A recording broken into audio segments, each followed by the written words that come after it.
les bases. Le pastel demande assez peu de connaissances techniques. La progression va se faire surtout par la pratique et l'expérimentation.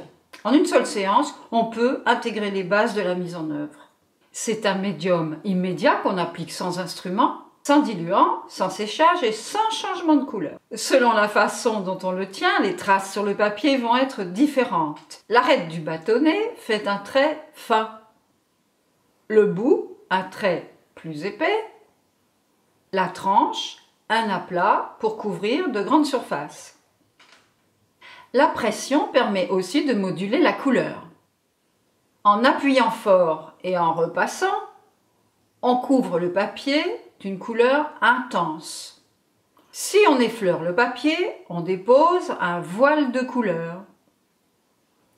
Si on appuie de moins en moins fort, on crée un dégradé.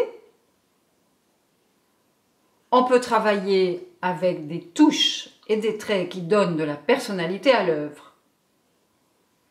On peut aussi estomper sur le papier pour créer une impression douce et vaporeuse. La pratique courante, c'est d'utiliser la touche pour couvrir, puis d'estomper pour boucher le fond, puis de revenir sur ce travail en touche. Certains n'estompent pas du tout, et c'est un choix personnel. En tout cas, il faut éviter un fini entièrement estompé, parce que ça donne de la mollesse à l'œuvre. L'estompage se pratique en général avec un doigt, la tranche ou même la paume de la main. Il faut toujours avoir un chiffon. L'estompage au doigt est une très bonne pratique parce que le gras de la peau fixe le pastel dans le papier. On peut aussi se servir d'une estompe, d'un coton ou d'outils spéciaux. L'estompe se nettoie en la frottant sur un papier abrasif. Quand on estompe deux couleurs ensemble, on obtient un fondu, c'est-à-dire une troisième couleur qui est constituée par les deux autres. Il existe deux autres manières de fondre les couleurs. D'abord par juxtaposition des couches qui vont se mélanger dans l'œil du spectateur. Et aussi par superposition d'une couche légère qui va laisser entrevoir la précédente. C'est ce qu'on pourrait appeler un glacis. Ce procédé va prendre tout son intérêt sur le côté à grains du papier. Ça permet en fait de mélanger les tons et d'obtenir de nouvelles couleurs. Ces couleurs sont variées et plus intéressantes que les couleurs qui sont toutes prêtes. Quand on pratique le fondu, on a besoin de moins de couleurs dans son assortiment.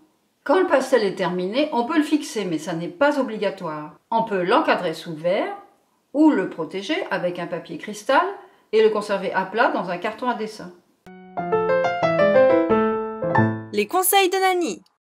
Évitez les pastels blancs ou noirs qui tuent les autres couleurs. Pour le blanc, préférez les nuances très claires, des jaunes, des bleus, des roses, des orangés très pâles. Et pour le noir, utilisez le fusain qui, lui, va produire un noir très doux et se marier parfaitement avec le pastel sec.